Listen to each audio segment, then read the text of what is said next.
Então essa é a tela que pronto, bom dia aí, começando a gravação do dia 21 de junho de 2021, segunda-feira, tá? Então, hoje, galera, se vocês estão bem lembrados, né, era o dia que termina aí o nosso...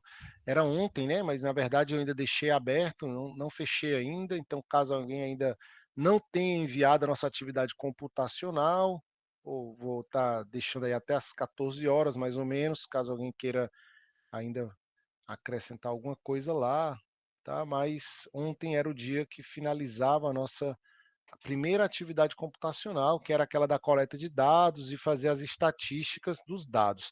Isso conclui a nossa primeira etapa, né, com as duas primeiras unidades, onde nós estudamos amostragem, coleta de dados, modelos probabilísticos e também toda a parte de estatística descritiva, né? Desde as estatísticas de localização, de dispersão, os gráficos, os histogramas, tabela de distribuição de frequência, diagrama de caule e folha, boxplot, quartis, tudo isso. Então, usando essas informações para descrever quantitativamente, fazer análises quantitativas dos dados obtidos, beleza? Então, é nesse ponto que nós estamos agora. E hoje a gente abre uma nova página, né, desse trabalho. Como vocês vão lembrar, lá no início da disciplina, eu fiz questão de destacar que a gente tem dentro do âmbito da nossa disciplina, a parte de estatística, mas também de probabilidade. E essas duas partes conversam o tempo todo, né? A gente calcula estatística a partir de dados, muitas vezes com o intuito de estimar, de inferir coisas, né, informações sobre a população. Essas informações, elas têm o objetivo de a gente conhecer melhor essa população, da gente conseguir estabelecer modelos que representem a população, certo?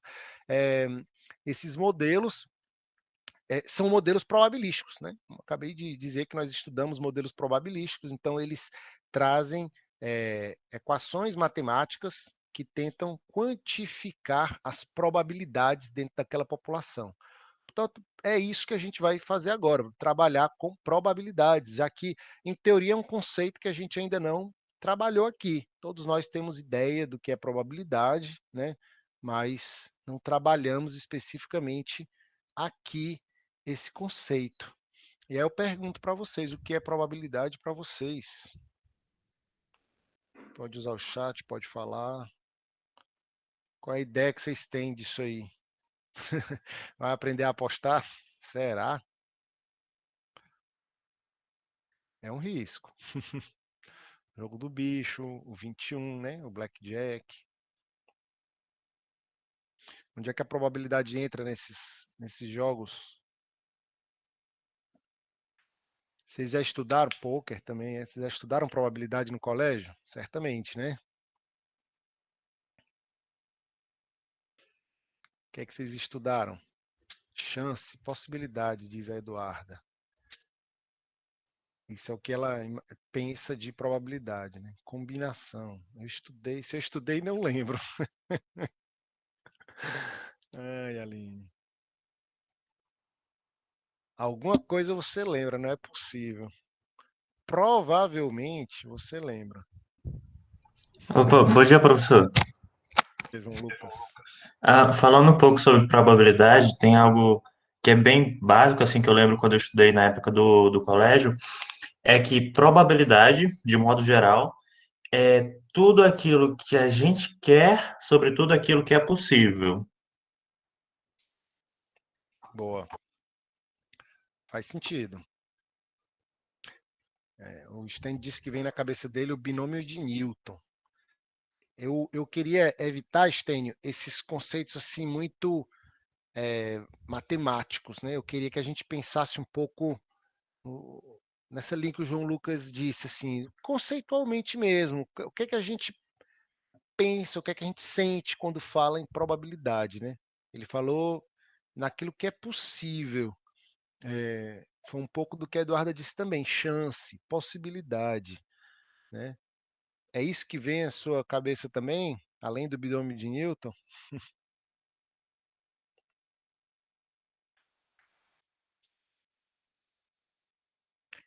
claro que existem algumas ferramentas matemáticas que vão aparecer com frequência quando a gente estuda esse assunto, né?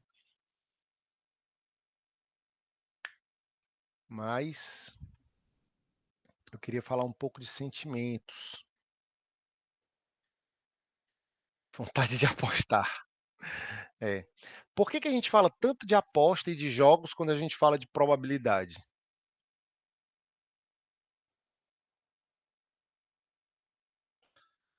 A probabilidade de ela gostar de mim, oh meu Deus.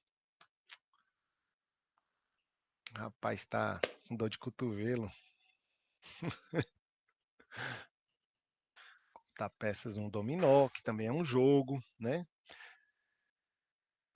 Muito bem. Os jogos, sobretudo, tem esse nome de jogos de azar, né? Depois vocês vão me dizer o que é azar e o que é sorte, né? Mas eles têm esse nome exatamente porque eles jogam, eles brincam com as incertezas, né? O ganhar ou o perder nesses jogos tem a ver com fenômenos que a gente considera como aleatórios, concordam? Né? Então não depende só de você, ao contrário, não depende muitas vezes nada de você, mas apenas de um evento aleatório, certo? E é um pouco sobre isso, sobre aleatoriedade, que a gente vai falar, né? É, falar de probabilidade é falar de eventos, de fenômenos que a gente não controla, né? E que a gente tenta usar esse conceito de probabilidade para quantificar a incerteza que a gente tem de que certas coisas vão acontecer. Então, olha só as palavras que a gente está usando, né? Deixa eu trazer aqui o meu quadrozinho aqui, ó. Usei as palavras experimento,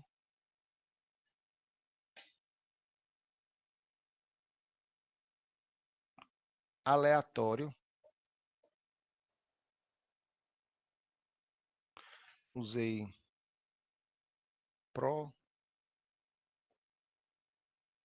probabilidade e usei incerteza.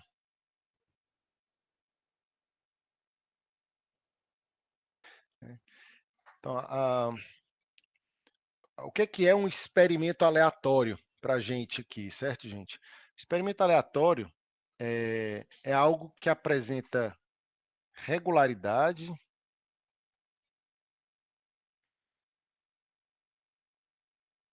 que eu conheço os resultados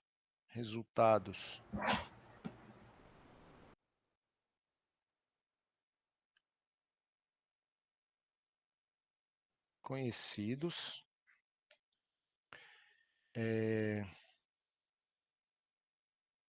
e eu posso dizer que eu conheço as probabilidades também, né? Ou seja, as chances de ocorrência,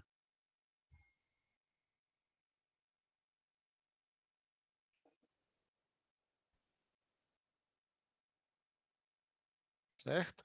O que é regularidade? Regularidade está associada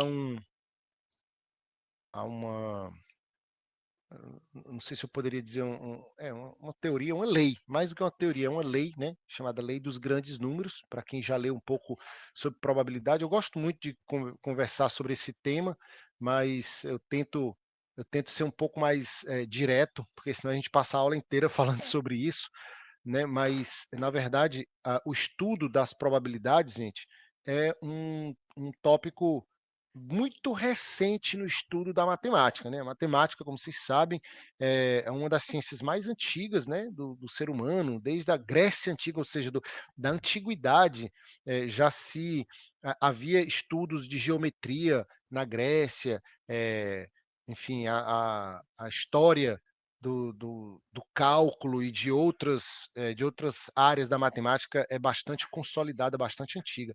Isso daqui é coisa que tem tipo 200, 300 anos, então é muito recente na história da matemática, né?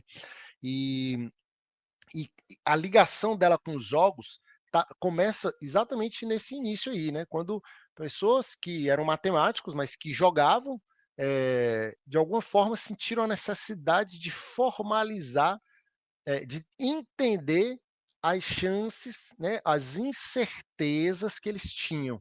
A criação de um mecanismo de probabilidade rigoroso tinha o objetivo de quantificar matematicamente as incertezas que eles tinham nos diversos resultados possíveis e conhecidos, né? Certo?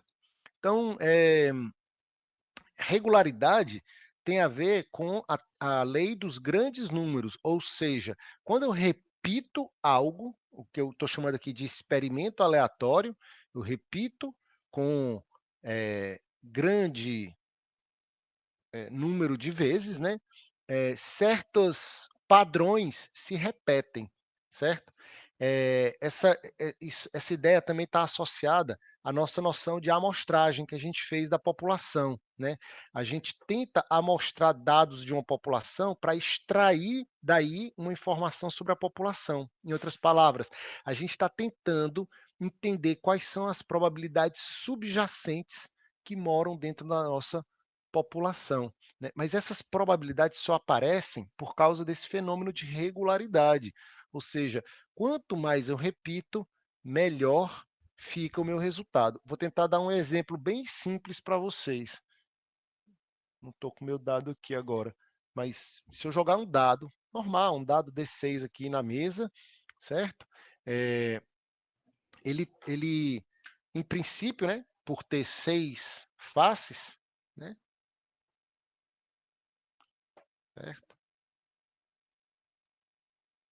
Por ter 6 faces, a gente espera que ele resulte um sexto das minhas jogadas no número 1, por exemplo.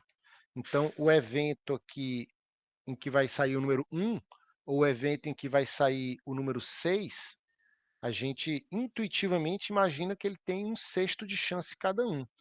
Mas, gente, qualquer um de vocês sabe muito bem, né, por experiência de vida, que se eu jogar esse dado aqui na mesa 6 vezes, eu não vou ter necessariamente um sexto das repetições como sendo 1. Pode ser que o 1 nem apareça, né? Se eu te jogar ele 6 vezes, ou mesmo que eu jogue mais, 10 vezes, pode ser que o 6 nem apareça nos resultados desses 10 lances, ok? O que é que eu tô dizendo com isso? Que com n igual a 10 repetições, eu não tenho ainda como enxergar a regularidade desse experimento aleatório. Mas esse experimento ele tem regularidade se eu começo a observar que se eu aumentar esse número para 100, para 1.000, ou para 500, ou para 10.000, tá? Aí sim, a proporção de vezes com que aparece o 6 começa a ficar mais ou menos próxima de um certo número, que nesse caso, esse número é um sexto, né? Nesse caso, seria cerca de 16,67%. Então, se eu aumento de 10 jogadas para 100, eu garanto para vocês que esse número de vezes que aparece o 6 já vai se aproximar mais de 16, né? De 17, de 15, de talvez 20. Mas ainda assim ele vai girar, né, em torno desse valor aqui, de 16%. Se eu aumentar para 1.000, eu já vou ter uma precisão melhor. Esse percentual já vai estar mais próximo aqui do 16,67%. Se eu aumentar para 10.000, eu chego ainda mais perto desse número. Então, essa regularidade é o que caracteriza esse experimento como um experimento aleatório. Mas para isso eu preciso também conhecer todos os resultados possíveis e preciso saber quais são as chances de ocorrência desses resultados, certo? Eu estou notando que estão falando no chat, então deixa eu dar uma olhadinha aqui.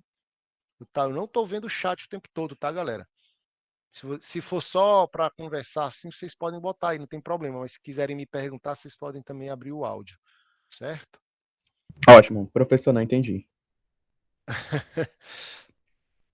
Eu estou só tentando caracterizar o que é um experimento que a gente considera como aleatório, certo? Só isso. Tentando dizer, beleza, se eu jogar um lápis para cima, a posição em que ele cai é aleatória. Mas como é que eu posso transformar isso em um experimento que eu possa calcular as probabilidades, certo? Então, eu precisaria conhecer todos os resultados possíveis, as chances de ocorrência desses resultados e precisaria garantir que esse experimento tem regularidade, certo? Ou seja, quanto mais eu repito ele, as frequências com que as coisas ocorrem começam a acontecer de forma mais ou menos regular, certo? E o exemplo que eu dei foi do dado, né? Se eu jogar um dado 10 vezes na mesa, certo? É normal que não apareça nenhuma vez o 6, ou que apareça 3 vezes. Imagina, se aparecer 3 vezes o 6, quer dizer o quê? 30%, né? 30% das 10 jogadas foram o número 6. Quer dizer que o 6 tem probabilidade de 30%? Claro que não, né? Por quê? Porque 10 é um número pequeno. Ele não é ainda um número grande o suficiente para eu confiar nessa frequência de ocorrência, certo? Aí eu começo a aumentar o número de repetições e esse número vai diminuir, diminuir, mas vai ter uma hora que ele não vai mais diminuir, ele vai estagnar. E ele vai estagnar exatamente naquele ponto em que eu considero que seria a probabilidade desse resultado ocorrer, certo? Que é o que a gente chama de probabilidade subjacente.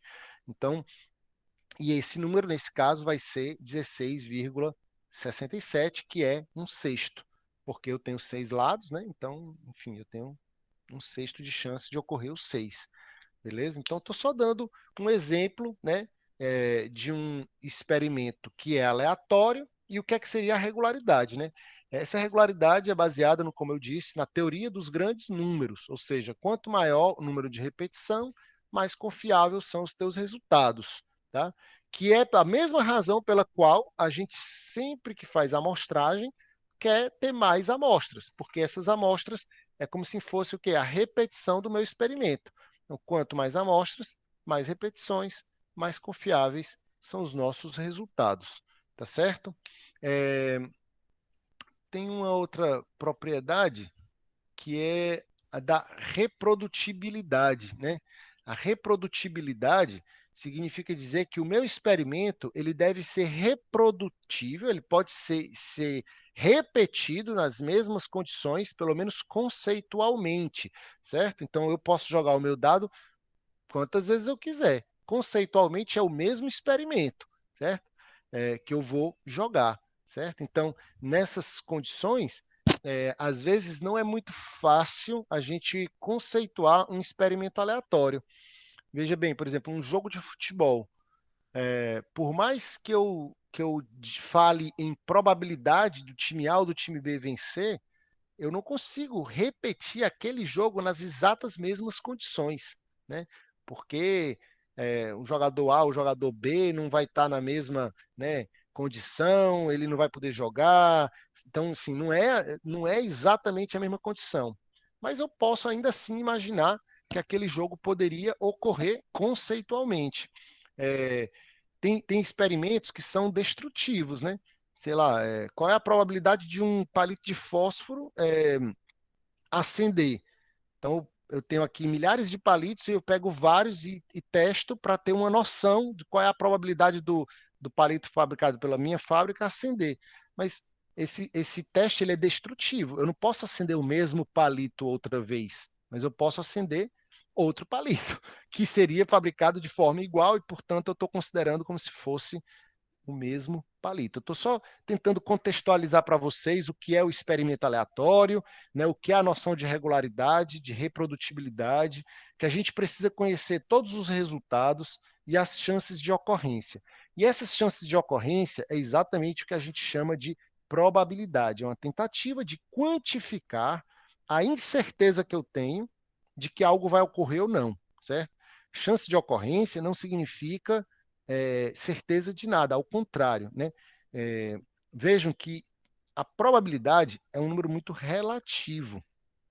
Quando eu falo que algo tem probabilidade de 99,99%, sei lá, vou botar aqui, 99,99%. Isso fala alguma coisa para você, tá? Se eu, não está aparecendo aqui. 99,99%. Se eu realizar esse experimento e esse evento que tem essa probabilidade não ocorrer, quer dizer o quê? Que você tinha alto grau de certeza de que ele ia ocorrer. Se ele não ocorrer, você vai, no mínimo, pensar que tem algo errado. Como assim não ocorreu?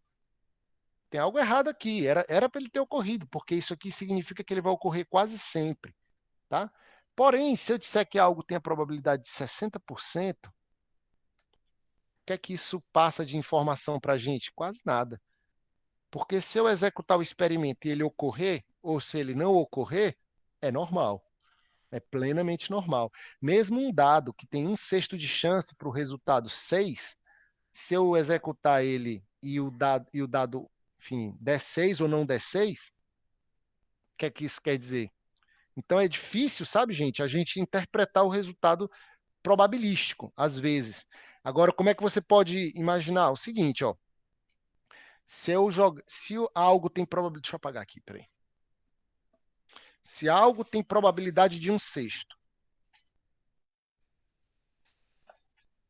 Vamos supor, nosso dado tem um evento, vou chamar de evento A, que tem probabilidade de 1/6. Esse evento A é quando ocorre o número 6 do dado. Beleza? Eu vou repetir esse experimento. Eu vou repetir esse experimento 1000 vezes. Ou seja, eu vou jogar um dado 1000 vezes na mesa, certo?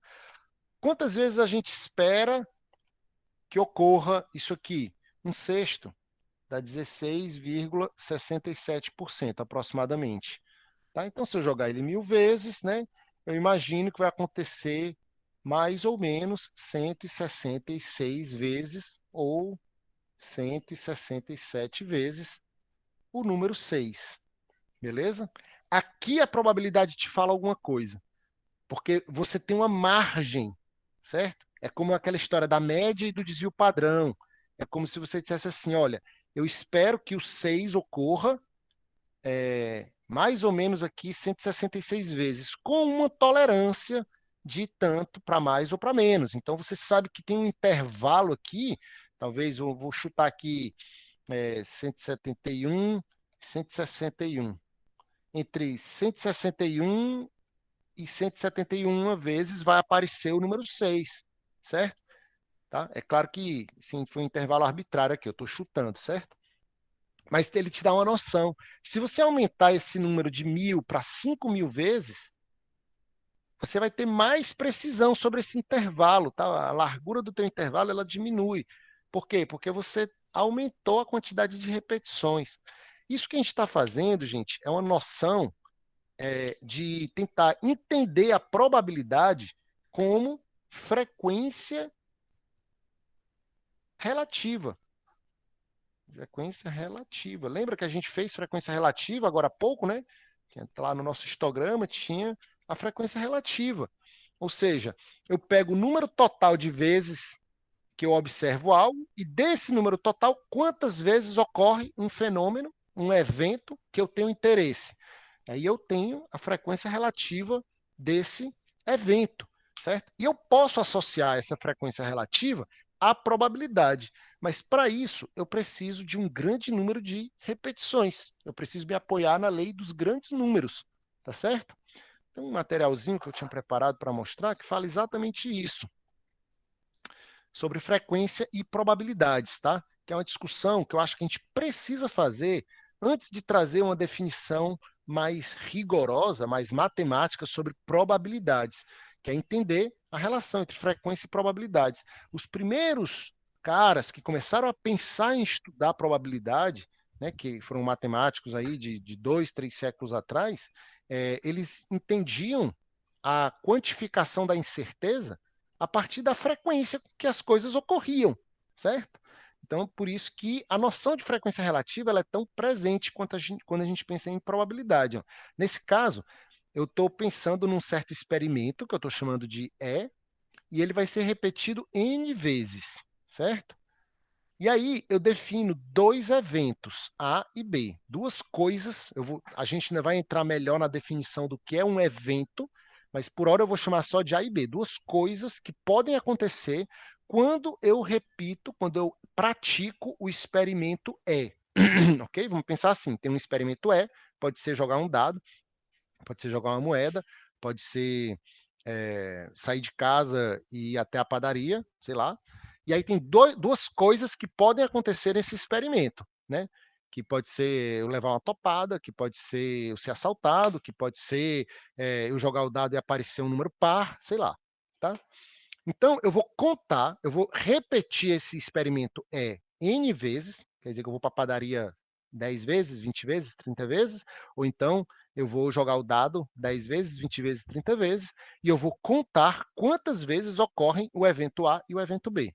Então, eu vou chamar de NA e NB esses dois números, né? As vezes que ocorrem o A e o B. Como é que eu vou ter uma noção da frequência relativa? Eu divido NA por N, eu divido NB por N, simples assim. Então, eu tenho a frequência relativa do evento A, sendo NA dividido por N, né?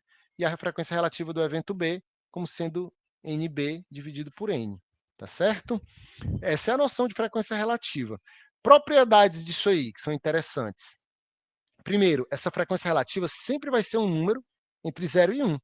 Vejam que se não acontecer nenhuma vez o evento A, esse número aqui vai ser zero, e aí eu vou ter a frequência igual a zero. Se todas as vezes que eu repetir o experimento acontecer, por exemplo, eu joguei o dado 10 vezes, nas 10 vezes deu um número par. Então, meu NA vai ser 10, né? Vai ficar 10 sobre 10, 1. Se eu for para a padaria, nas 10 vezes que eu for, eu levar uma topada. Então, a frequência vai ser 1, certo? Porém, será que eu posso dizer isso aqui? Ó? Será que eu posso dizer que quando a frequência é 1, é porque o evento ocorre em todas as repetições? Posso, né? Mas será que eu posso dizer que é porque o evento sempre vai ocorrer? Aí já me parece mais esticado, né?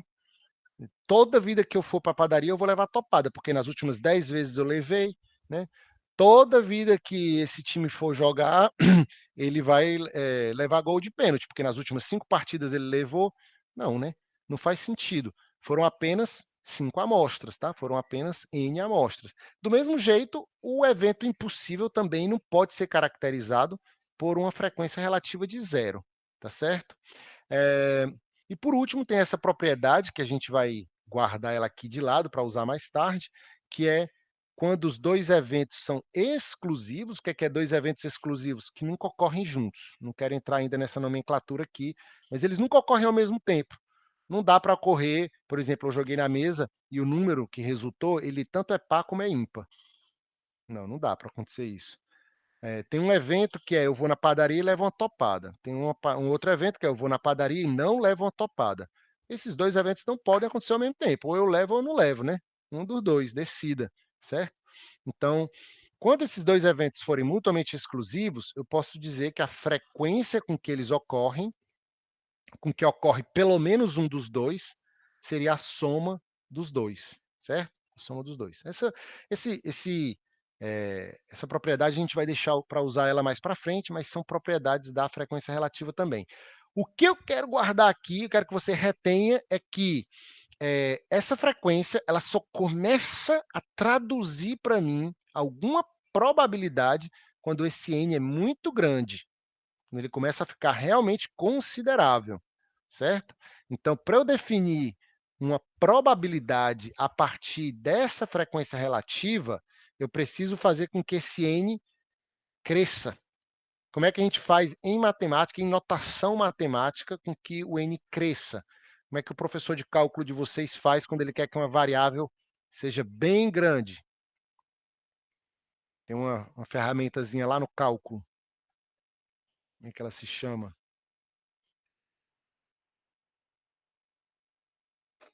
Começa com li, termina com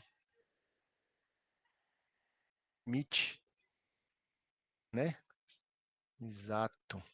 Ainda bem que vocês já estavam dizendo. Oi, pô, saída mesmo. Pelo amor de Deus, não fala limite, não. Por quê? Tá aí, ó. Então, seria o limite da frequência relativa quando o número de repetições tende para infinito. Notem que quando você tiver, né, se eu trocar aqui o meu FA pela fórmula da página anterior, né, que era NA sobre N, tanto esse N vai tender para infinito, como o NA também. Então, você vai ter uma indeterminação aí, né? Ó, dois números, numerador e denominador, tendendo para infinito. Mas a razão entre eles tendendo para um número fixo, que é o que a gente vai chamar de probabilidade do evento A, beleza? Então, isso é uma forma de você definir a probabilidade, é uma maneira mais formal, digamos assim, mas que ainda assim esbarra em limitações técnicas ou práticas, né? Como, por exemplo, o fato de que eu estou fazendo n tender para infinito, na matemática, lá no cálculo, é muito fácil, né? Você bota um x, tende para infinito, e aí você olha no gráfico lá para onde é que ele vai. E aqui, que o n representa o número de repetições, o que é n tender para infinito na prática? Deve ser quanto? 100? 3.000? 50.000? E a resposta que, na verdade, depende, certo? Em cada caso, esse número vai estagnar, né, torno de um n diferente, né? Vai variar muito. A frequência relativa, ela depende de uma realização específica do meu experimento, na verdade, de um conjunto de realizações. Se eu jogar o meu dado na mesa 100 vezes e coletar o número de 6, eu vou dizer para vocês, sei lá, vamos supor que tenha dado 15 vezes o 6. Eu vou dizer, ó, pessoal, 15% de chance de sair o 6. Esse dado está um pouquinho, né, tendencioso, era para ser 16, deu 15. Aí outra pessoa vai e joga o mesmo dado 100 vezes também. Diz, não, professor, o meu deu 22 vezes o 6. Mas é o mesmo dado. Então, a frequência relativa depende de um conjunto de realizações. Mas eu queria saber a probabilidade do dado resultar em 6, sem eu ter que ficar repetindo, sabe? Ter que jogar o dado 100 vezes na mesa para dizer qual é a probabilidade dele dar 6. Não faz sentido isso. Então, isso é um problema dessa definição aí que vocês estão vendo. É uma definição formal, beleza, mas tem esses dois problemas, né? Então, eu não queria uma definição de probabilidade que depende, entre aspas, aí da sorte, né? Que depende da sorte. E o que é sorte para vocês? O que é sorte e o que é azar na cabeça de vocês? Vocês acham que são pessoas de sorte ou de azar? Eu acho que sorte aconteceu o que a gente espera, talvez. Uhum. Tem um detalhe a mais nessa definição sua, Eu hein? diria que sorte é uma aleatoriedade boa. O azar, ao contrário, é uma aleatoriedade ruim. Pronto. Do mesmo O jeito que que é para sorte? Eduardo. Isso existe? Eu nem sei, nunca tive na vida, né? Não sei nem o que é isso. Sim, vocês trouxeram a questão subjetiva, né? Que é, para eu dizer que é sorte ou que é azar, depende muito do que eu quero que aconteça, né? Se é uma coisa boa para mim, se é uma coisa ruim para mim, então eu vou chamar de sorte se é bom, de azar se é ruim. Mas veja só, é, jogar uma, deixa eu pensar aqui em outro exemplo, sei lá, um dado, beleza? Vamos supor que se eu jogar o dado e der 1, eu vou ter que pagar uma aposta. Vou ter que pagar, certo? Se eu jogar o dado e não der 1, eu não vou pagar a aposta. Olha que sorte. Mas, gente, não é tanta sorte assim, certo? Não é tanta sorte assim. Por quê? Porque era uma coisa provável de acontecer, certo? Claro que, como eu estou arriscando, tudo que tem risco, a gente pode trazer essa noção de sorte e azar. Eu podia ter 90% de chance de ganhar.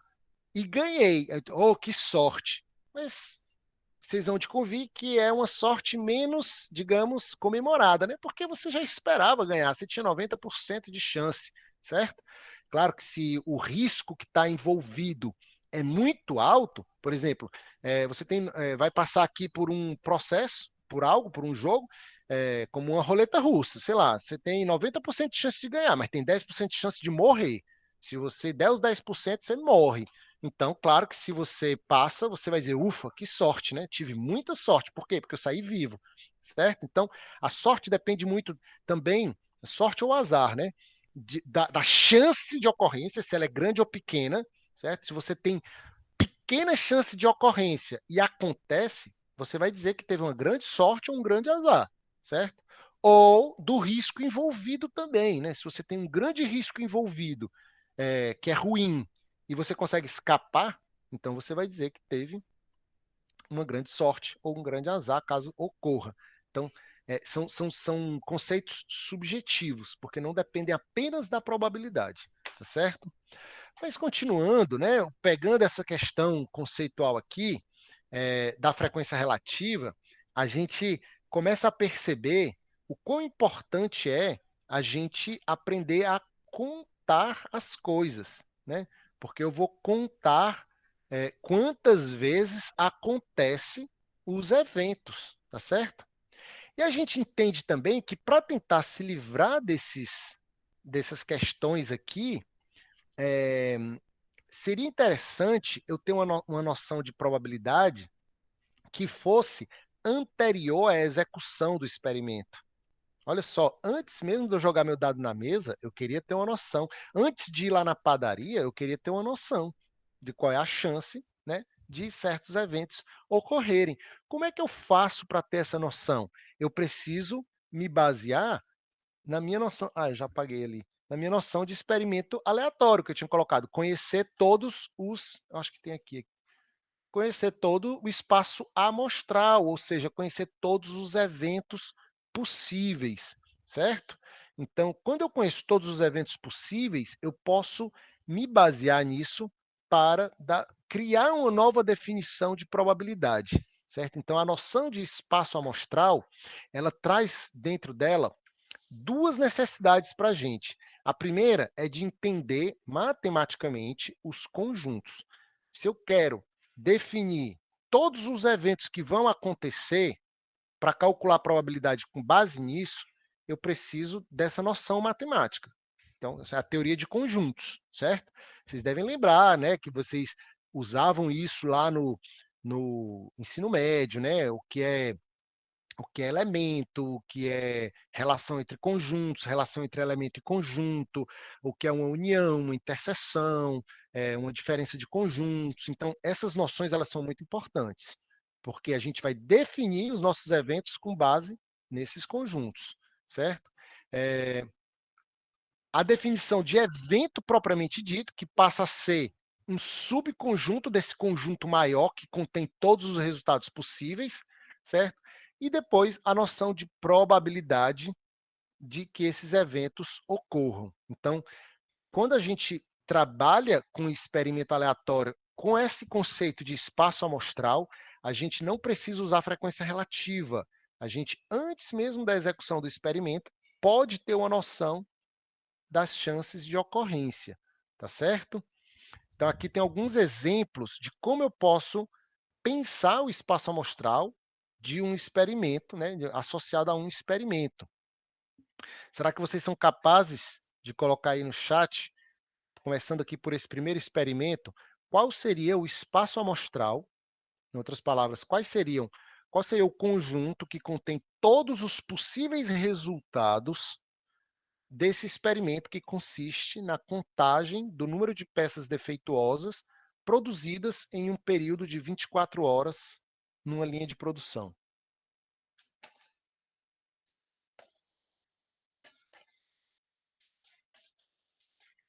Vou já olhar o chat ali, se vocês estão escrevendo.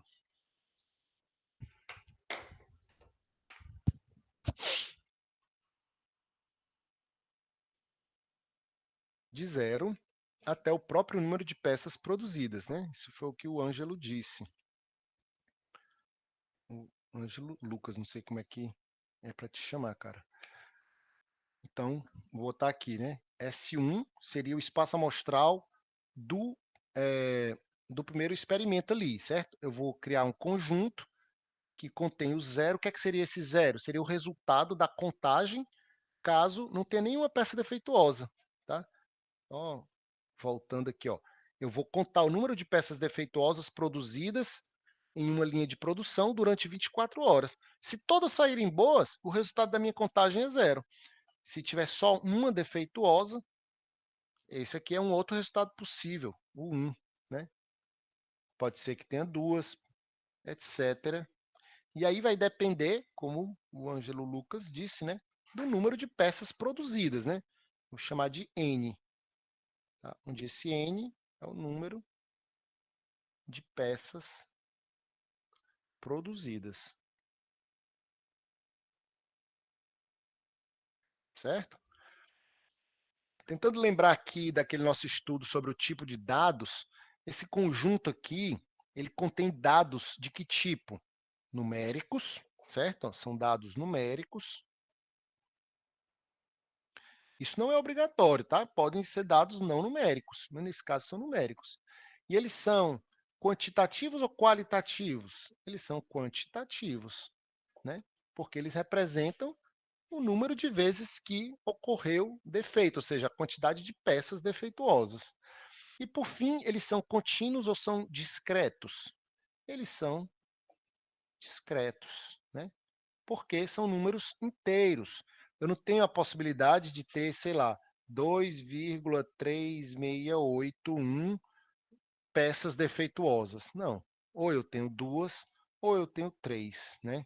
Então, se eu colocasse num diagrama, eu teria que esse ponto representa um resultado, esse outro ponto representa outro resultado e esse outro resultado.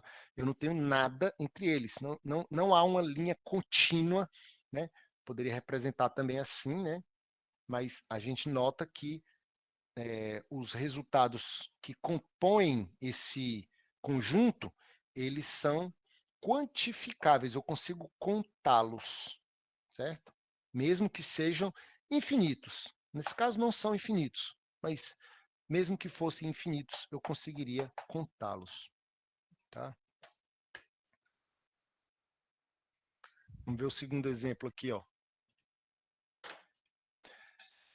O experimento agora é a contagem do número de peças defeituosas de um lote de 10 peças até que a terceira peça defeituosa seja retirada. E agora? Como é que é o conjunto que representa o espaço amostral desse experimento aqui?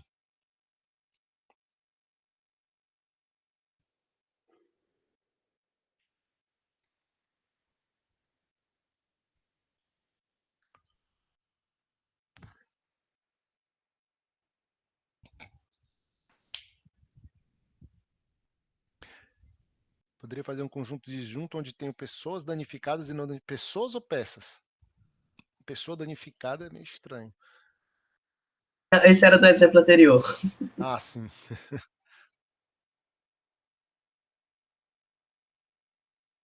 Era peças, então. Então, vamos lá, voltando de novo aqui o exemplo. Ó. Você vai contar o número de peças defeituosas que tem em um lote, sendo que esse lote tem 10 peças. E isso você vai fazer até que a terceira peça defeituosa seja retirada. Como É é que eu como posso ter... se o evento ele fosse se repetir 3 vezes, eu tivesse uma amostragem de 30 peças, ou não, não Não, necessariamente. não. O que vai acontecer é, você tem aqui uma caixinha com 10 peças. Você vai tirando uma por uma e olhando se ela é defeituosa ou não. Se ela for defeituosa, você conta. E ao final das 10, você vai ter um número. Se eu tivesse dito só isso, é óbvio que o teu conjunto poderia ir de 0 a 10, né? Você pode ter desde 0 defeituosas até 10 defeituosas. Só que ele colocou uma questão aqui a mais, né? Cadê? Ele disse até que a terceira peça defeituosa seja retirada. Ou seja, se você tirar, vai tirando e olhando. Se chegar na contagem de 3 defeituosas, pode parar. É como se aquele lote já tivesse estragado, sei lá, não vou mais, não precisa mais continuar a contagem, entendeu? Não vou mais em frente. Então, no máximo, eu vou contar até a terceira peça defeituosa. Eu vou contar o número de peças defeituosas de um lote de 10 peças até que a terceira defeituosa seja retirada. Então, professor, nesse caso, então, a gente teria dois espaços amostrais, tipo, Não, só um. Só um mesmo. O meu espaço amostral para o experimento 2, ele contém as seguintes possibilidades. Pode ser que eu conte as 10 peças e não ache nenhuma defeituosa, então o resultado seria 0. Pode ser que no meio das 10 peças eu encontre uma defeituosa, isso é um outro resultado possível. Pode ser que tenha 2, pode ser que tenha 3 defeituosas, mas parou aí. Ah, professor, quer dizer que não pode ter 4 defeituosas? Pode, mas você parou a contagem no 3, porque o experimento era definido dessa forma, né? Ele dizia até que a terceira defeituosa seja encontrada. Então, se você chegar no final do lote e não encontrar 3, encontrar menos do que 3, óbvio que você vai ter um resultado de 0, de 1 ou de 2. Mas se você chegar na terceira defeituosa, você não vai mais atrás da quarta, você parou. Então, esses são os únicos resultados possíveis desse experimento, mesmo tendo 10 no lote.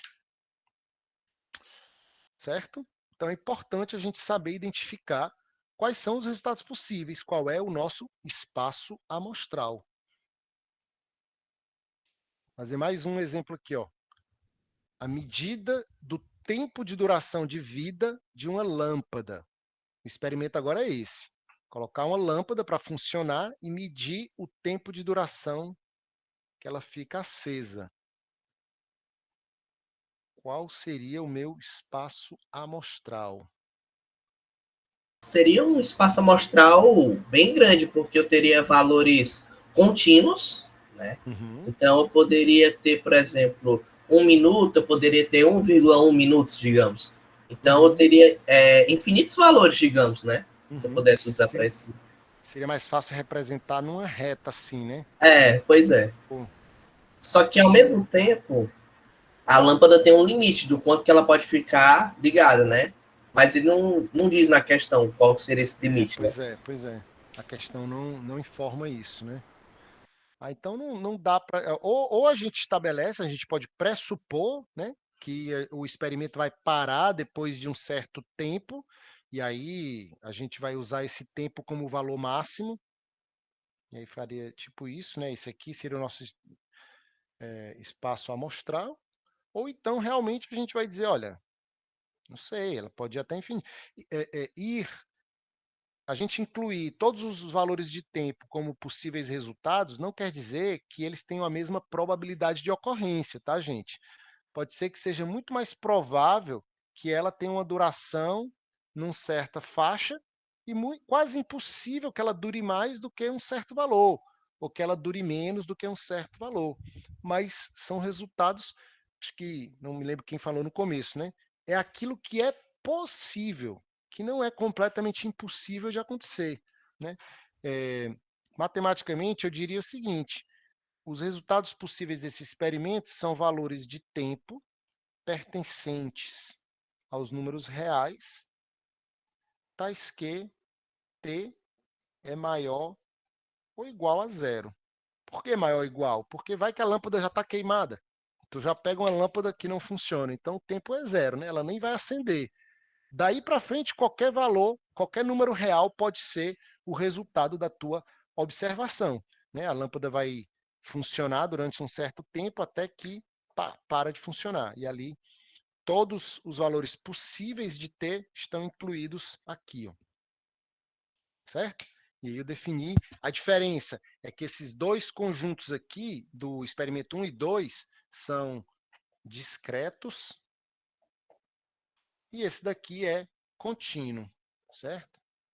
Até bom a gente já começar a pensar nisso, porque a gente vai estudar daqui a pouco as variáveis aleatórias, e aí são dois tipos de variáveis bem distintas, né? As discretas e as contínuas, certo?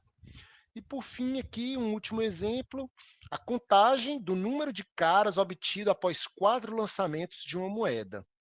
Quando eu lanço uma moeda 4 vezes, o número de caras obtido pode ser, obviamente, né, desde nenhuma até as 4 todas sendo cara, né? Então, vai ser 0, 1, 2, 3 ou 4, beleza? Então, aqui, a gente chega numa outra forma, né, de determinar a probabilidade de um evento baseado agora nisso aqui, no número, ou melhor, nos resultados possíveis, certo? Mas vamos lá, eu vou apresentar e eu vou ver se vocês acham alguma coisa inconsistente aqui, certo? Porque não é assim simplesmente pegar o espaço amostral e fazer o que eu vou mostrar agora. Aí eu quero ver se vocês detectam alguma coisa estranha. Aqui ele está dizendo que eu posso dizer que a probabilidade de um evento é igual ao número de resultados favoráveis ao evento A dividido pelo número de resultados possíveis.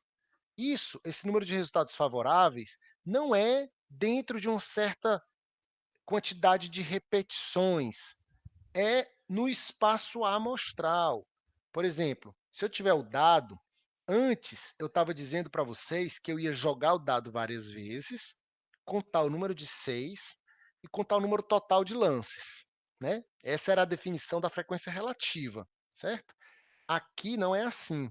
Aqui eu vou contar o número de resultados possíveis do espaço amostral do dado. Quais são? Qual é o espaço amostral do meu dado? São os números inteiros de 1 a 6.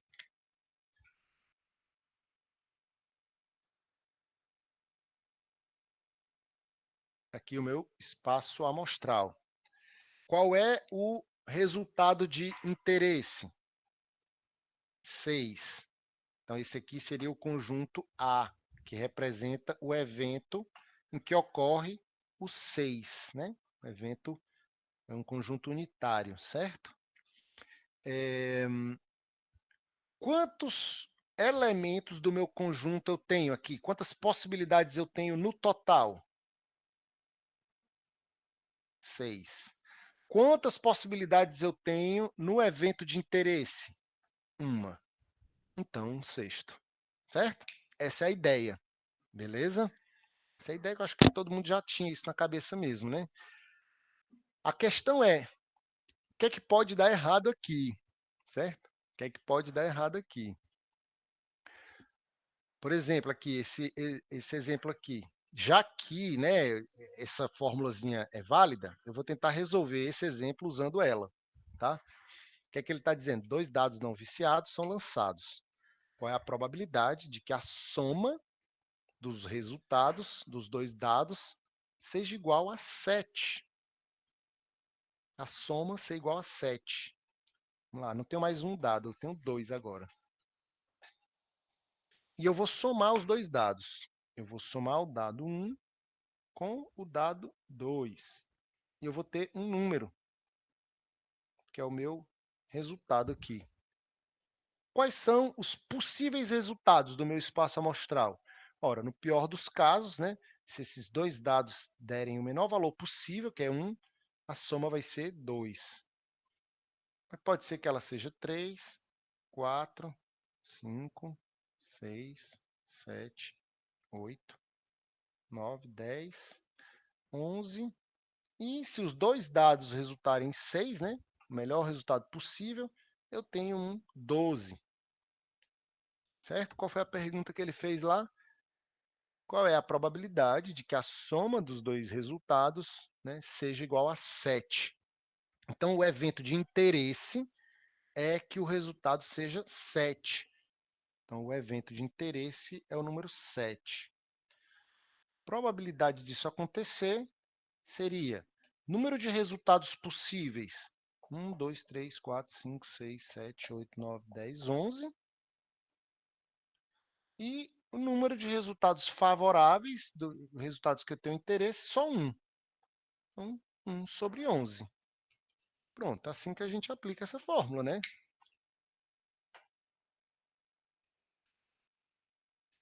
Certo? Entenderam aí? Tá claro?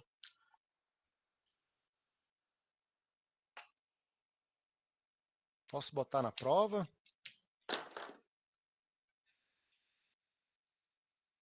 Mas você não disse que ia ter alguma coisa, tipo, de diferente? Eu não tô vendo, não.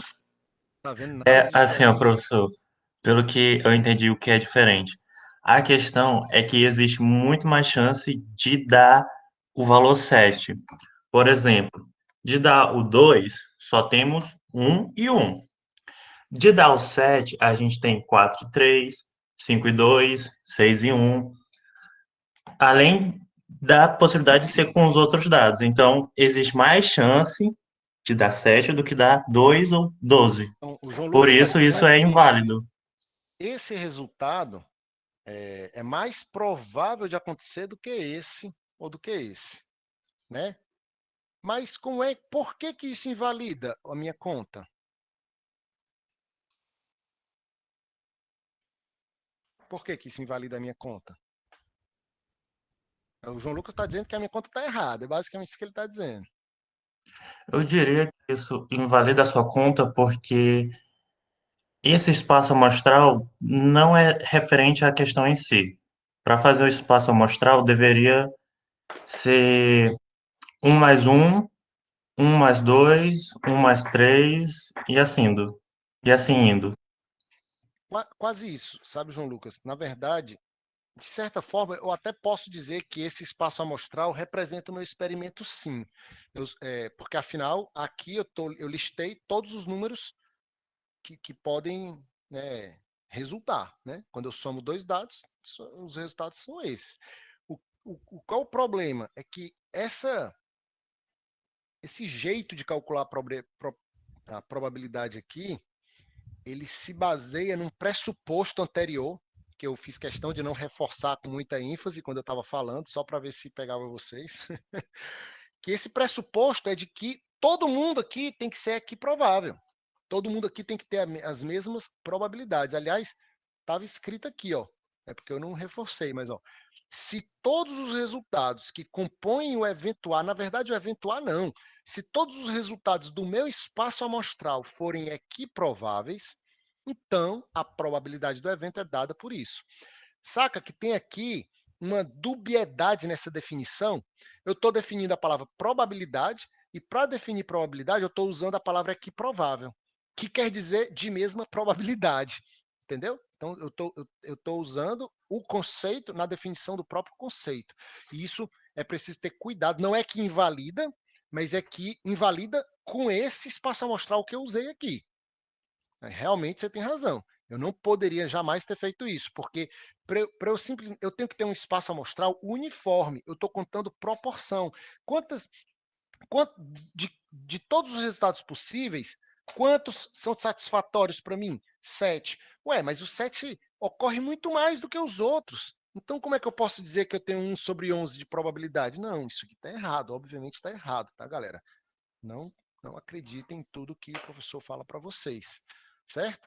Aí, você deve estar pensando naquele outro jeito de fazer o 1 com o 2, o 2 com, né, o 1 com o 3, o 1 com o 4, com as combinações possíveis.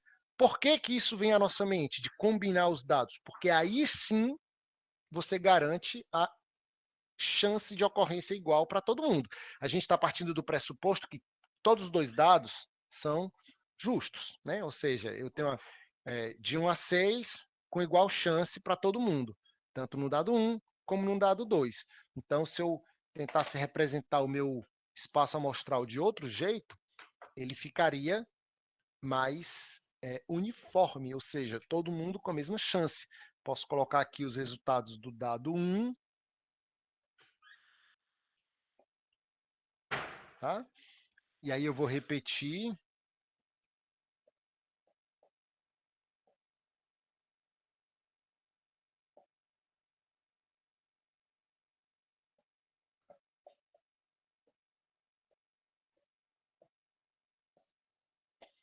Eu repito 6 vezes. E ao lado, eu vou colocar o resultado do dado 2, certo? Então, vou fazer assim, ó, 1, 2, 3, 4, 5, 6. 1, 2, 3, 4, 5, 6.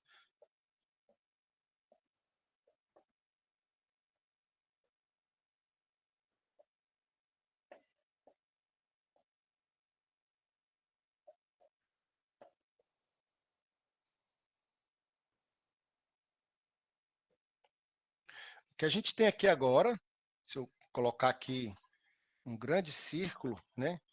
Eu tenho cada par de número desse, tá? Pode ser entendido como um par ordenado. Cada par é um elemento, não é o número que é um elemento, é o par. Tá? Não vou colocar o parênteses para todo mundo, não, mas seria assim. Cada par desse é um elemento desse conjunto. E esse conjunto representa o espaço amostral do meu experimento. todos os resultados possíveis estão aqui, certo? Agora eu estou separando os dois dados de forma que eu posso garantir que a chance de cada resultado desse ocorrer é igual para todo mundo, certo? É igual para todos os... Eu tenho 36 pontos aqui, 6 vezes 3, 36, onde qualquer ponto desse é equiprovável, tem a mesma chance de ocorrência. Agora sim, né, eu posso contar o número de pontos que tem em certos eventos. Como é que eu vou definir os eventos? Eu vou definir regiões desse mapa, né? Por exemplo, se eu pegar aqui, ó, a única chance de eu ter um 2 como resultado é aqui. É se eu pegar esse resultado 1, 1. Esse aqui é o único elemento que me dá uma soma de 2, certo? Então, esse conjunto aqui, ó, que contém só esse elemento, seria o evento que leva para uma soma dos dados iguais a 2, beleza? Bem aqui eu tenho a mesma coisa com 12. É o único resultado. Mas se eu quiser um 3, eu tenho esses dois resultados aqui. Ó. Eu já tenho aqui um conjunto de dois pares, né? Um conjunto de 2 pontos do meu espaço amostral. Todos dois vão somar 3.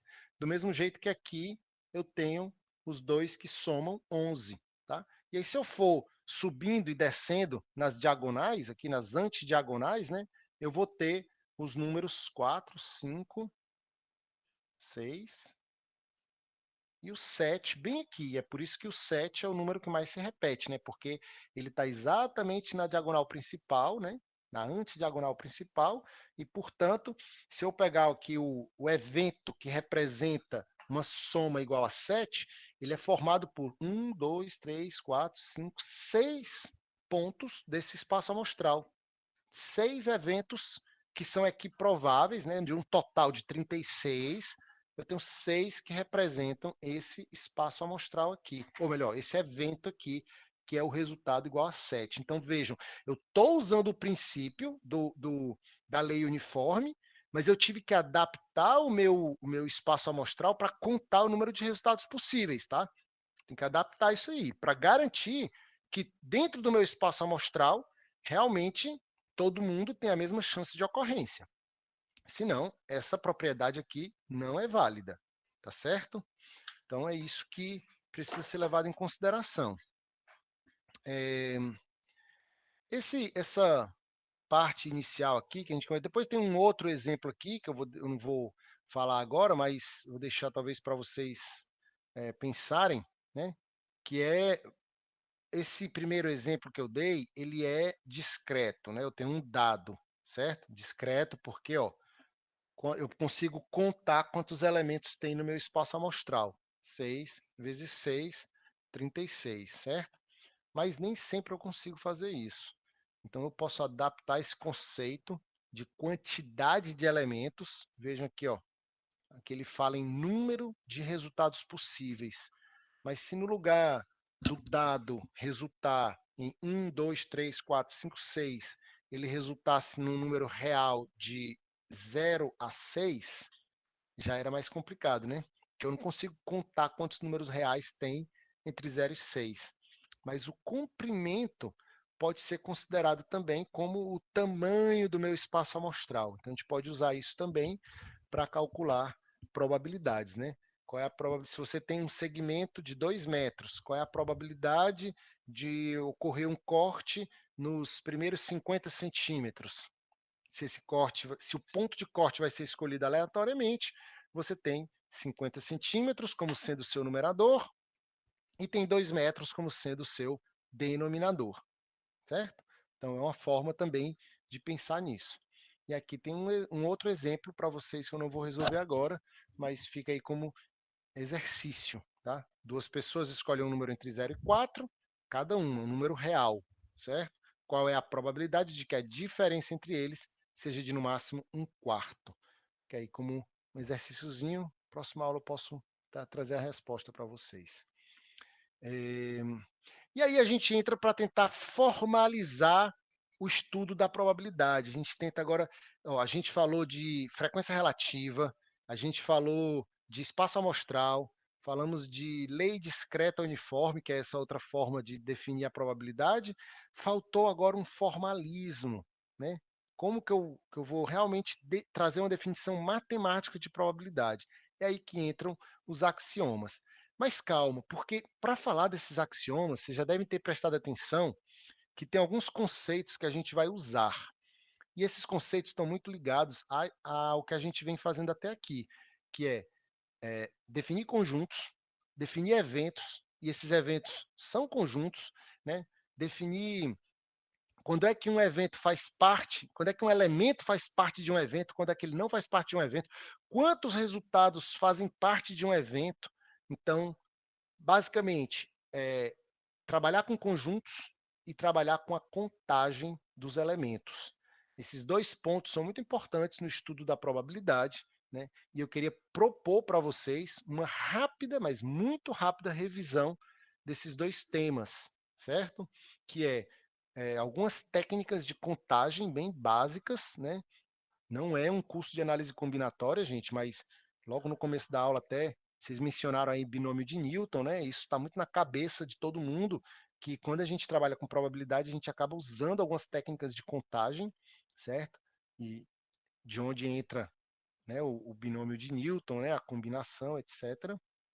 E também os conceitos de operações com conjuntos, que a gente também precisa ter isso muito claro para não se confundir na hora que for trabalhar os axiomas da probabilidade, certo? Então, vou tentar, pelo menos, iniciar esse estudo aqui com vocês hoje, rapidinho, tá? Que é a parte, vou voltar lá para o começo desses slides aqui, onde eu tinha saltado essa parte inicial de conjuntos e de técnicas de contagem. Bom, sobre conjuntos, qual é a importância deles aqui? É que, de novo, né? Para a gente, eles vão representar os eventos, certo? Então, conjunto é uma coleção de itens, de coisas, de objetos, de conceitos, de qualquer coisa, tá? Qualquer coisa mesmo, que são definidos por uma característica em comum entre eles. Para a gente, esses elementos vão ser os possíveis resultados de um experimento aleatório. Então, eu quero sempre trazer que tem a teoria dos conjuntos, mas a gente está estudando conjuntos aqui dentro da teoria da probabilidade. Então, para a gente, conjunto é um evento. E os elementos desse conjunto são os possíveis resultados do experimento aleatório que a gente está estudando. Tá certo? Aqui tem algumas formas de definir um conjunto, tanto na forma descritiva, eu posso explicar qual é a característica em comum. Por exemplo, todo mundo que tiver essa característica aqui, que for estudante do primeiro ano de engenharia mecânica, do sexo feminino, blá, blá, blá, faz parte do meu conjunto, certo? Ou todo número n que for inteiro e que estiver entre maior ou igual a 1 e menor ou igual a 6, faz parte do meu conjunto. Isso é uma forma de descrever, de enunciar uma característica em comum e todo mundo que tiver aquele rótulo, né, aquela característica, vai fazer parte do meu conjunto. Outra forma é eu enumerar, propriamente dito, os elementos, né, nominalmente ou numericamente, e por fim eu posso colocá-los num diagrama gráfico, certo? E aí a ordem não importa, certo? Tanto eu posso numerar como colocar imagens, figuras, o que eu quiser, o que importa é definir quem faz parte do conjunto. Beleza? Então, aqui já tem duas coisas que eu posso destacar. A primeira, vocês estão notando que eu estou usando letras maiúsculas para dar nomes aos conjuntos. Isso vai ser uma regra. As letras maiúsculas para dar nome aos eventos e as letras minúsculas para dar nome aos resultados possíveis, que são os elementos desses eventos. E também a igualdade entre conjuntos, quando é que dois conjuntos são iguais, quando é que dois eventos são equivalentes, quando eles têm os mesmos elementos, certo? Então, não importa a ordem, quando os elementos são os mesmos, eles são iguais. Nós temos as relações de pertinência e de continência, também passando muito rápido, que é uma lembrança isso aqui, todo mundo já se espera que vocês tragam essa bagagem com vocês, né? Quando você tem uma relação entre um elemento e o conjunto, você vai dizer que ele pertence ou que ele não pertence ao conjunto. Por isso a gente usa a palavra pertinência. Ou ele pertence ou não pertence ao conjunto. Já quando você está relacionando dois conjuntos, você vai dizer que um contém ou não, que um está contido ou não está contido dentro do outro. E aí é a relação de continência, tá certo? Uma outra coisa que a gente pode dizer, né, tirando daqui, é que se dois conjuntos são iguais, é porque, por exemplo, nesse caso aqui, o A ele está contido no C, mas o C também está contido no A. Ambos estão contidos um no outro, e isso faz com que eles sejam iguais. Tá? Em outras palavras, estar contido é ser subconjunto. O que é um subconjunto? É um conjunto cujo todos os elementos pertencem ao outro também. Então, nesse caso aqui, ó, quando eu digo que B está contido em A, eu estou dizendo todo elemento de B também é elemento de A. Se X pertence a B, implica que X também pertence a A. Não quer dizer que se X pertence a A, ele pertence a B, tá? Porque é o B que está contido em A. Então, eu posso, nesse caso, ó,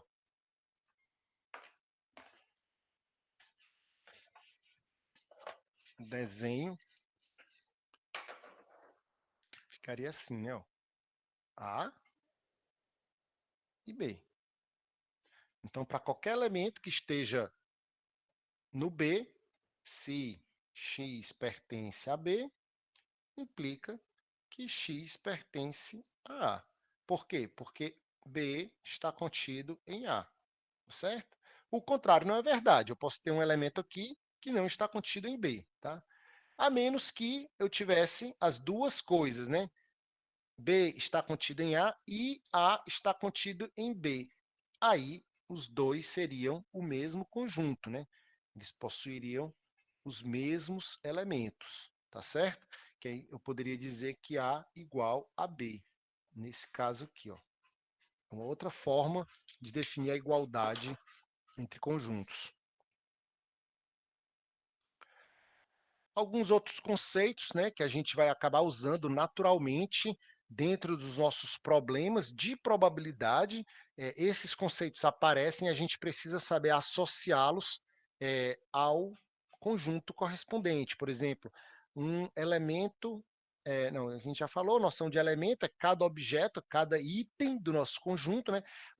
A noção de conjunto vazio, que seria um conjunto sem elementos. O que é que seria para a gente? Um conjunto vazio seria um evento impossível.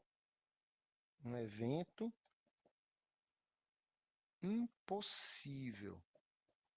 Tá? Que a gente vai representar pelo zero cortado ou pela chave abrindo e fechando sem nada dentro, certo? É um conjunto vazio. É praxe a gente considerar que o conjunto vazio ele é subconjunto de qualquer conjunto, certo, gente? Então, é sempre verdadeiro dizer que o conjunto vazio está contido em qualquer conjunto A, B ou C, certo? Sempre é como se eu tivesse dentro de qualquer conjunto um espaço vazio que existe ali dentro, tá certo? Então, sempre posso dizer que ele está ali, né, um espaço vazio dentro do conjunto, que é o evento impossível. Então, veja bem, quando eu defino qualquer experimento aleatório, qualquer, eu sempre posso dizer que tem algo que é impossível de acontecer, claro. Né? Se jogar o dado, por exemplo. Quando eu jogo o dado, é impossível acontecer o número 3,5. É impossível resultar num número maior do que 6. É impossível resultar num número negativo. Então, tem sempre algum evento que é impossível dentro daquele, né, daquele conjunto, daquele espaço amostral. O conjunto unitário, aquele representa um evento que só pode acontecer em uma única situação, ou seja, só tem um único resultado do meu espaço amostral que satisfaz aquele resultado, aquele evento. Né? Então, a gente vai dizer que é um conjunto unitário, só tem um elemento. Tá? Tem um elemento, por exemplo, aqui, né, como eu tinha definido inicialmente, eu vou deixar aqui assim, mas vou definir aqui um C, por exemplo. O conjunto C é formado apenas pelo número X, pelo número 2, número 3, não importa, certo? Então, ele só ocorre, eu só posso dizer que o evento C ocorreu quando ocorre exclusivamente esse cara, né? É um evento, é um conjunto unitário, um evento que é representado por um único resultado. Isso é importante, apesar de parecer bobo, parecer lógico, óbvio, né?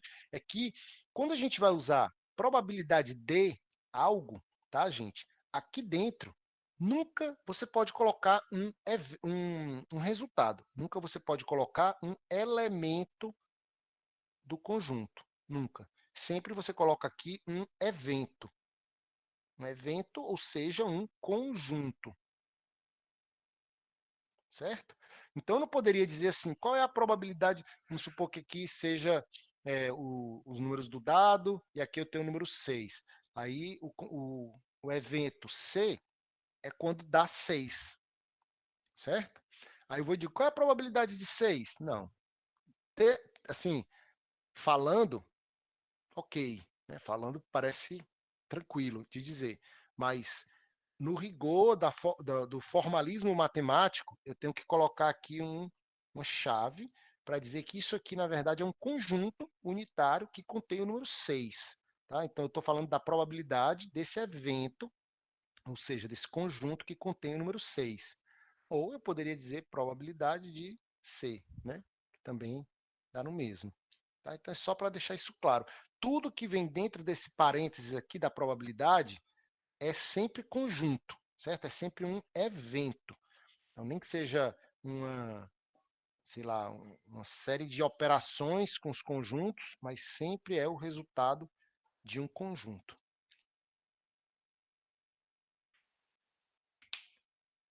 Passando para frente.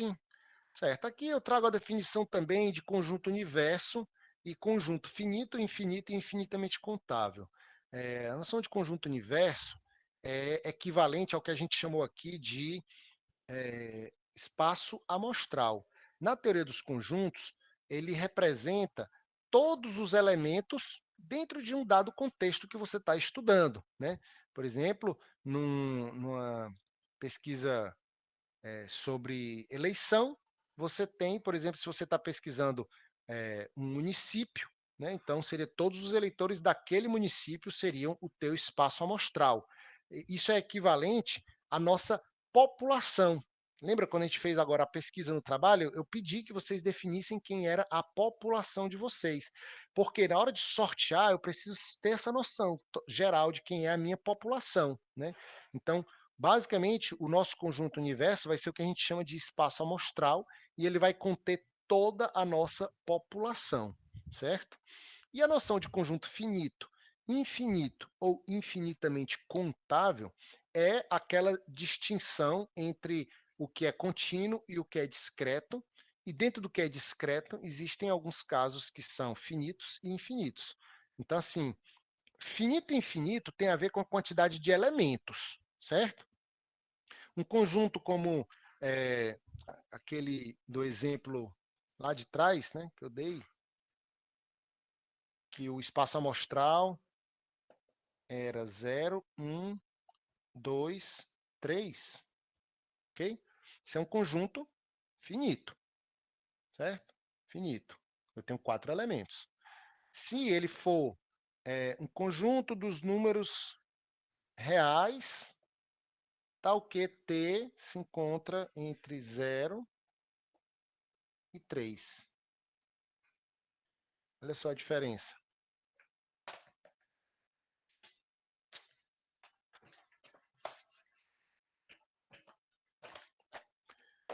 No primeiro caso, eu tenho 0, 1, 2, 3. É um conjunto finito. No segundo caso, eu tenho todos os números reais entre 0 e 3, incluindo o 0 e o 3, ou não incluindo o 0 e o 3, tanto faz. De todo jeito, eu vou ter um conjunto infinito. Aqui é finito, aqui é infinito. Por quê? Porque eu tenho infinitos pontos, tá? Infinitos números aqui dentro. Porém, ele é limitado de ambos os lados, o que não impede que ele seja infinito, né? Eu poderia ter de 0 até infinito, ele seria limitado só de um lado, Ele poderia ser de menos infinito até 3, ele seria limitado só de um lado, e ele poderia ser como ele é aqui, em que ele é limitado de ambos os lados, porém ele é infinito, tá? E esse aqui é finito. Como é que seria infinitamente contável? Seria se eu pegasse todos os números inteiros ou naturais, por exemplo, né? 4, 5, etc. Né? Então, se eu tenho um resultado que pode conceitualmente tender para infinito, eu tenho infinitos resultados. Mas apesar de serem infinitos, eles são discretos, eles são contáveis. Eu consigo dizer, né, sair distinguindo um do outro. Então, ele é infinitamente contável, certo? Essa diferença ela é importante só, mais uma vez, para a gente classificar quando o nosso espaço amostral é contínuo ou quando ele é discreto. Como é que está dizendo aqui? Conjunto vazio, ao mesmo tempo que não tem nenhum elemento, conta como um subconjunto. Exatamente, é isso aí.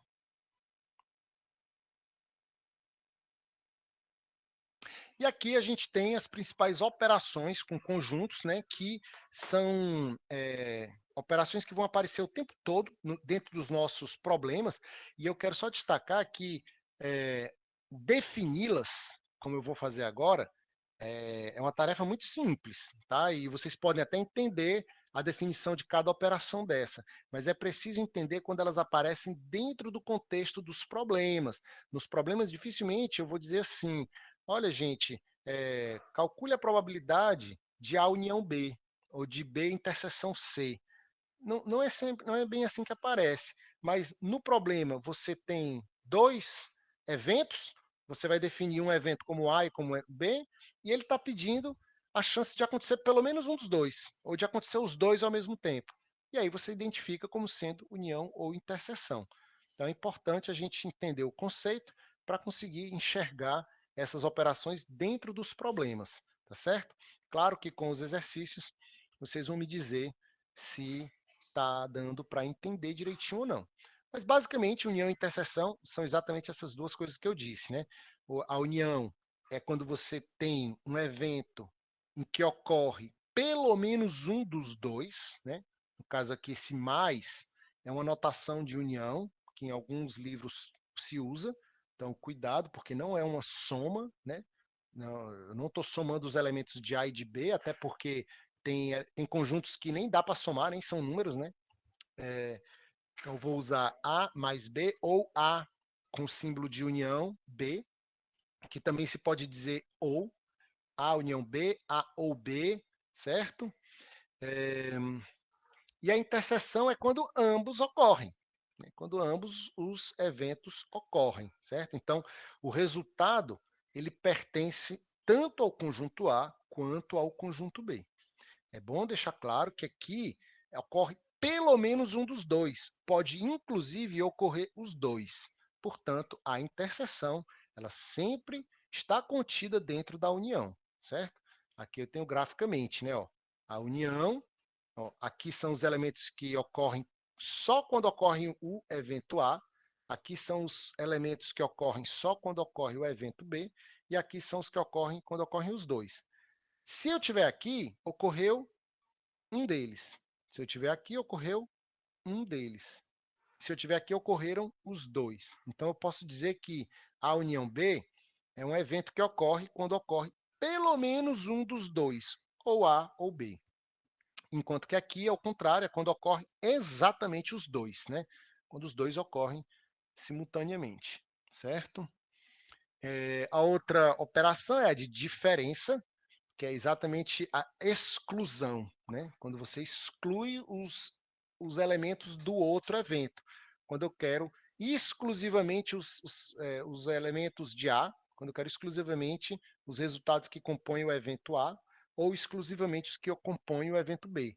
Então, A menos B não é uma subtração, realmente, é apenas o evento em que os elementos pertencem a A e não pertencem a B, certo? E não pertencem a B. E o complemento é a negação, gente. É quando eu tenho um problema em que eu quero evitar que algo ocorra, eu não quero que algo ocorra. Então, esse não nos problemas normalmente está ligado a uma negação, que é o que a gente chama de complemento, é aquilo que falta para completar o meu espaço amostral. É tudo menos o que está em A, por exemplo, ou em B, né? Então, o A complementar, que a gente usa essa barrinha para representar, ou esse Czinho aqui, ele corresponde a todo o meu espaço amostral, excetuando-se os elementos de A, certo? Então, ficaria assim, ó. Aqui é A menos B, ou seja, todo mundo do conjunto A, excetuando-se os do conjunto B. Né? Aí fica só essa parte marrom. E aqui é o contrário, é o B menos A, ou seja, A exclusivamente, B exclusivamente, certo? Interessante notar que eu posso também fazer isso aqui, ó.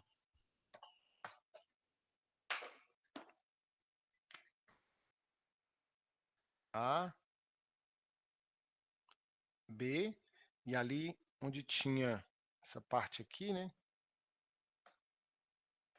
E estava A menos B, isso também pode ser chamado, pode ser, né, representado como o quê?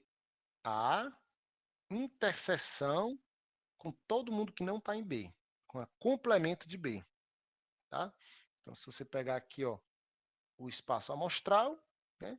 Espaço amostral, certo? Quem é esse B complementar? É tudo que está aqui fora de B. Fora de B.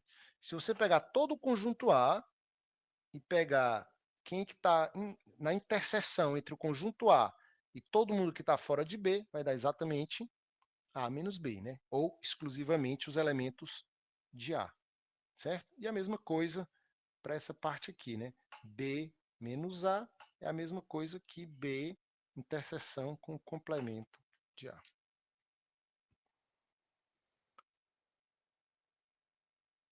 Aqui eu tenho os complementos, ó, exatamente, né? Ó, todo mundo que está fora de A, todo mundo que está fora de B. E aqui eu fiz a união B complementar, né? Ou seja, se eu pegar a união dos dois e fizer o complemento, sobra isso. E aqui a interseção também, se eu pegar o complemento, sobra isso, tá certo?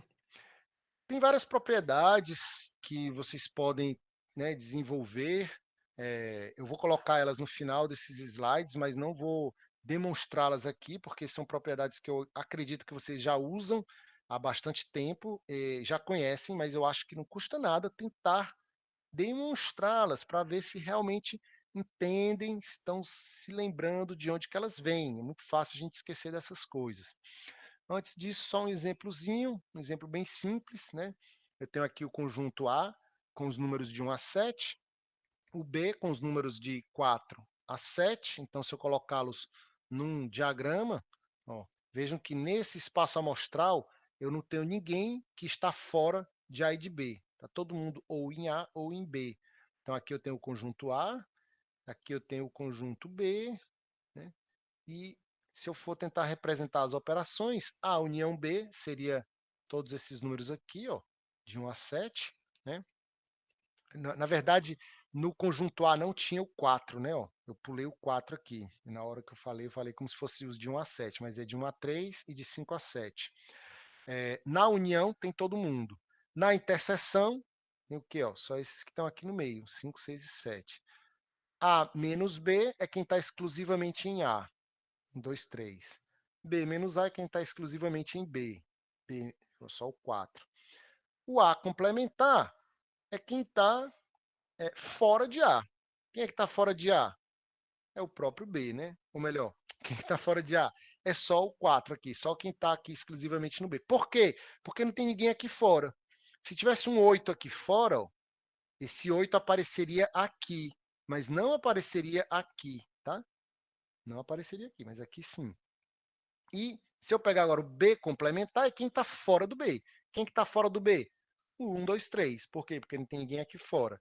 De novo, se eu tivesse um 8 aqui fora, esse 8 apareceria aqui, mas não ali no B menos A, certo? Então, esses exemplozinhos aí. Aqui eu tenho a lista de propriedades, né? As propriedades comutativa, associativa, distributiva, absorção e as leis de De Morgan, certo? Dessas leis de De Morgan, eu acho que eu só queria destacar quando esse A, veja bem, A, B e C, em todas essas propriedades, podem ser absolutamente quaisquer conjuntos, certo? Inclusive o espaço amostral, inclusive o conjunto universo. Então, se você pegar essas duas leis aqui de baixo e trocar o A pelo seu espaço amostral, você vai ver que vai aparecer aqui complementos. Ó, A menos, S menos, né? Se eu trocar o A por S, S menos alguma coisa é o complemento de alguma coisa, como eu já tinha. Cadê? Ó? Aqui, ó, né? Então, o complemento é tudo que está fora do conjunto, que é equivalente a você pegar o espaço amostral menos aquele conjunto. Então, pensando por esse lado, S menos A é o complemento de A. Então, se você coloca aqui, ó, S menos alguma coisa, é o complemento dessa coisa, ou seja, é o complemento de B união C. E do lado de cá, vai aparecer o complemento de B, e do lado de cá, o complemento de C, certo?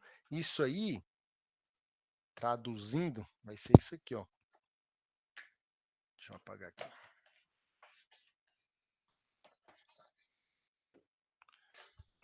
Não, essa.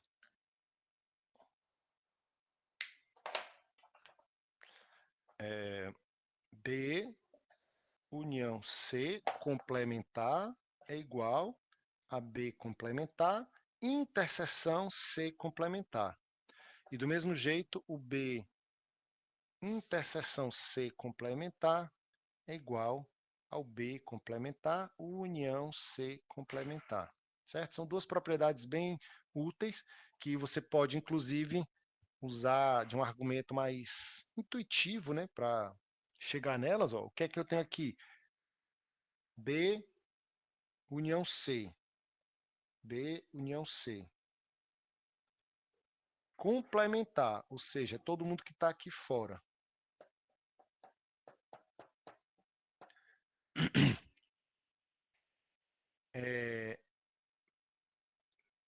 B ou C é ocorrer pelo menos um dos dois, certo? Ocorrer pelo menos um dos dois. Qual o complemento disso? É não ocorrer nenhum dos dois, certo? Então, isso aqui é pelo menos um.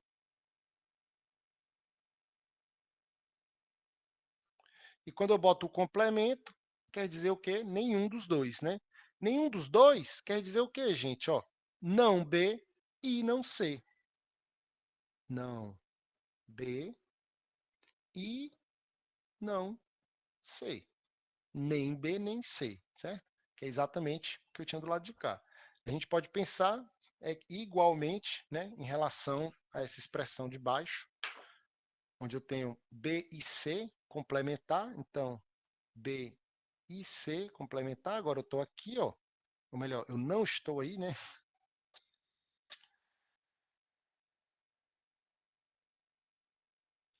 Eu tenho desse lado B, desse lado C, e o complemento é tudo que não está na interseção. É isso aqui.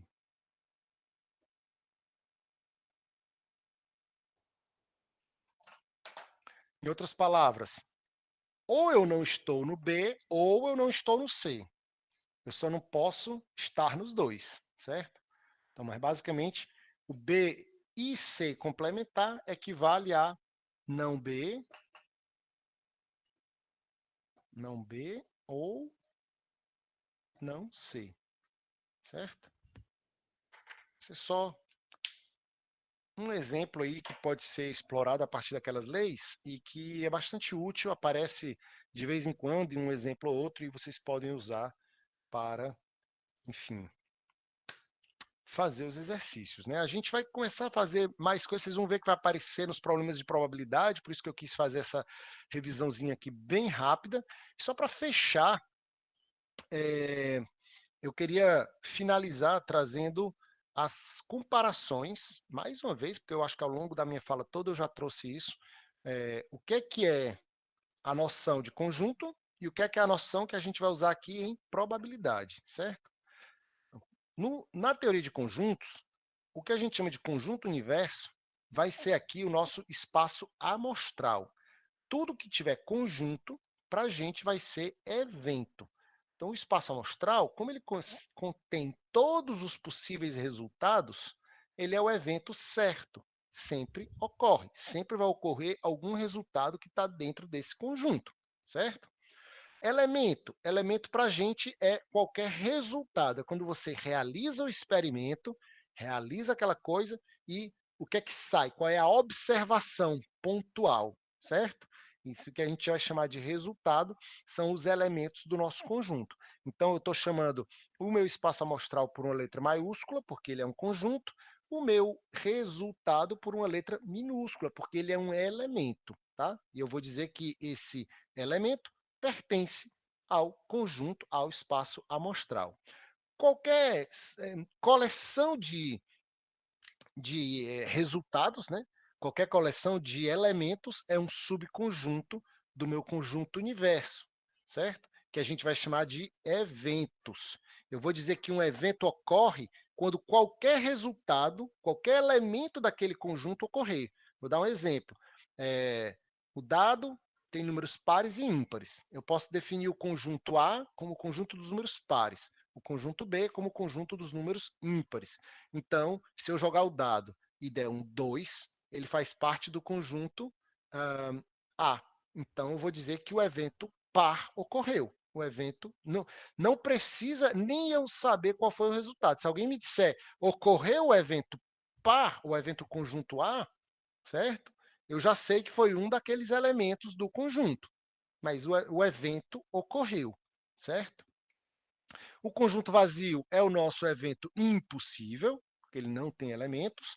O conjunto unitário é aquele que só pode ocorrer se um específico resultado ocorrer, porque ele só tem um elemento. A união de conjuntos representa um evento em que pelo menos um dos eventos envolvidos ocorre.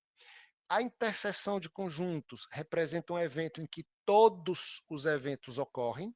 A gente usa a palavra simultaneamente, mas ela não é muito boa de ser usada, porque nem sempre tem uma noção temporal. Não é que ocorreu o evento A e vai ocorrer o evento B também, não. É que o elemento que ocorreu, o resultado que ocorreu, ele tanto faz parte do elemento do evento A, como faz parte do evento B. Então, ambos ocorreram, certo? No caso do par e do ímpar, não dá para fazer isso, né? Porque eles são eventos disjuntos ou mutuamente exclusivos, que é essa última linha aqui. Ó.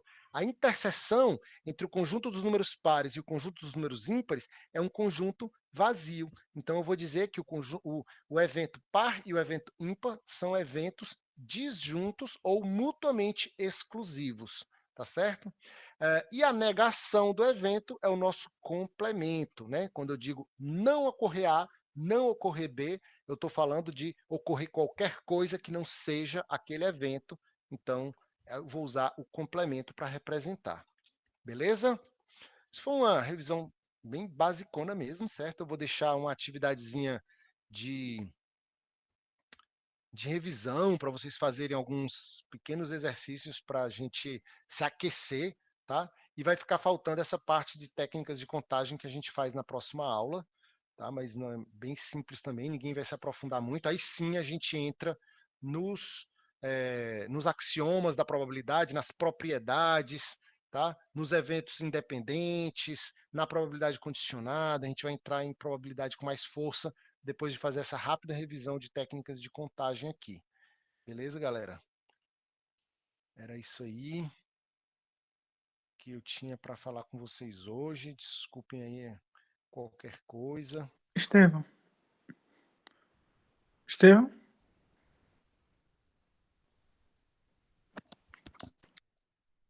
Tá ouvindo? Tô ouvindo, Emanuel. Ah, essa aula você vai liberar hoje no Drive? Sim, sim. E a Agora no começo da presença tarde. não vai precisar de Sim, só um minuto. formas? Eu não passei não no começo da aula? Não, acho que não. Estão dizendo que não, estão confirmando que não. Passou não. Diferente.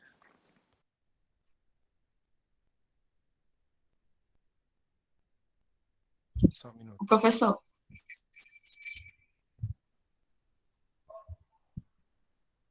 Ouviu? Ouvindo. Pode falar. É, Tô ouvindo. eu preenchi tudo lá na atividade computacional, depois que eu enviei que eu vi que não tinha anexado a foto, porque não aparece a opção sozinha, né, para botar os cálculos. Uhum. Aí tem que fazer Dos tudo de novo, gráficos? eu botei. Dos gráficos?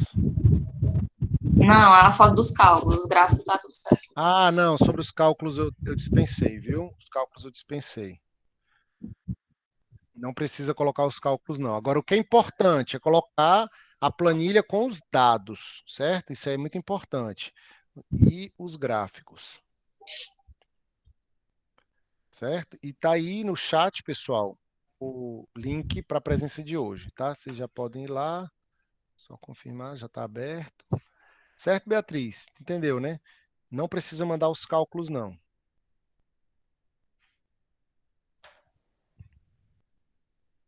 Entendi, sim, obrigada. Meus amigos, se não tiverem mais dúvidas, vou parando aqui a nossa gravação. Valeu.